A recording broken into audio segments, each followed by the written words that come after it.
السلام علیکم ورحمۃ اللہ۔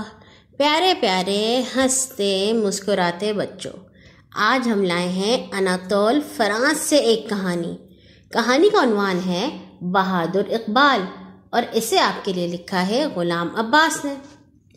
صبح کا سہانا سما ہے، ننھی زہرا اور اس کا بھائی ننھا اقبال گیت گاتے اچھلتے کودتے مدرسے چلے جا رہے ہیں۔ وہ دونوں بلبل کی طرح چہچہا رہے ہیں اور وہی پرانا گیت گا رہے ہیں جیسے کبھی ان کی بڑی بوڑھیاں بھی اپنے لڑکپن کے زمانے میں اپنی سہیلیوں کے ساتھ مل کر گایا کرتی تھی۔ ایک دن آئے گا کہ یہی گیت ان کے بچے گائیں گے، کیونکہ گیت ایسے نازک پھول ہیں جو کبھی نہیں مرجھاتے۔ وہ صدیوں سے ایک زبان سے دوسری زبان پر چڑھتے چلے آتے ہیں۔ زہرا اور اقبال گاتے جا رہے ہیں۔ جب وہ اپنے چھوٹے چھوٹے گول گول منہ کھولتے ہیں تو ایسا معلوم ہوتا ہے کہ دو چھوٹے سے ننھے منھے سے کھلے ہوئے پھول ہوا کے ہلکے ہلکے خوشگوار جھونکوں میں ہلکورے لے رہے ہیں۔ ہائے ہائے، یہ کیا ہوا؟ اقبال گاتے گاتے یکایک چپ کیوں ہو گیا؟ وہ ایسی کون سی چیز تھی جسے دیکھتے ہی اس کی آواز حلق میں اٹک کر رہ گئی؟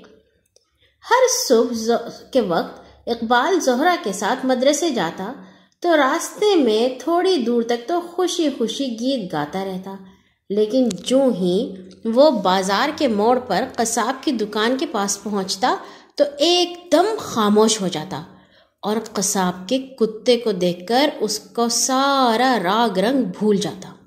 ڈر اور خوف کے مارے اس کا ننھا سا دل دھک دھک کرنے لگتا، منہ پر ہوائیاں اڑنے لگتی اور اس کی ٹانگیں کانپنے لگ جاتی۔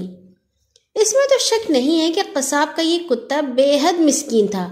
کاٹنا اور جھپٹنا تو دور کی بات ہے، وہ تو آج تک کسی پر بھونکا بھی نہ تھا۔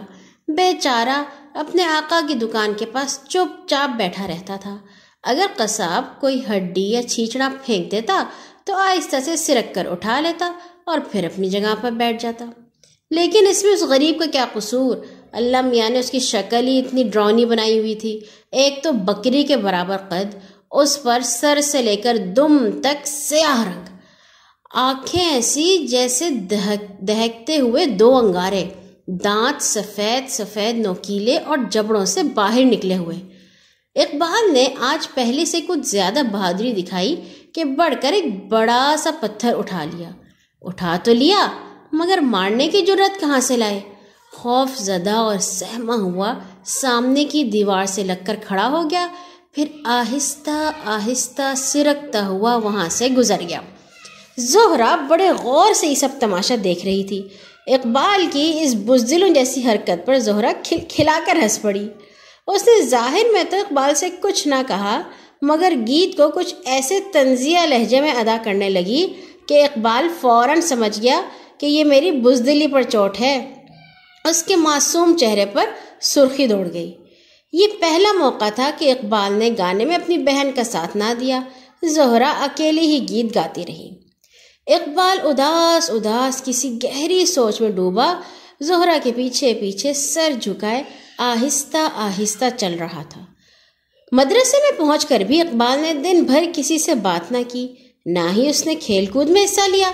سارا دن اس کے ننھے سے دل میں طرح طرح کے خیالات آتے رہے۔ آخر وہ اس نتیجے پر پہنچا کہ اگر سینکڑوں آفتیں اور ہزاروں بلائیں بھی سامنے ہوں تو ایک شرمندگی ان سب سے بڑھ کر خوفناک ہے۔ اب اسے صرف ایک بات کا ڈر تھا کہ کہیں میں قصاب کے کتے سے پھر نہ ڈر جاؤں۔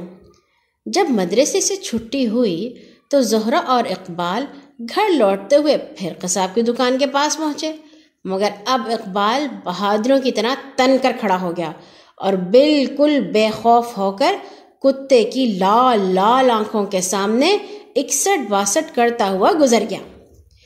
دیکھنے والے کہتے ہیں کہ جب اقبال سر اونچا کیے سینہ تانے چل رہا تھا تو کنکھیوں سے بہن کو بھی دیکھتا جاتا تھا کہ وہ میری اس بہادری اور شجاعت کو دیکھ تو رہی ہے۔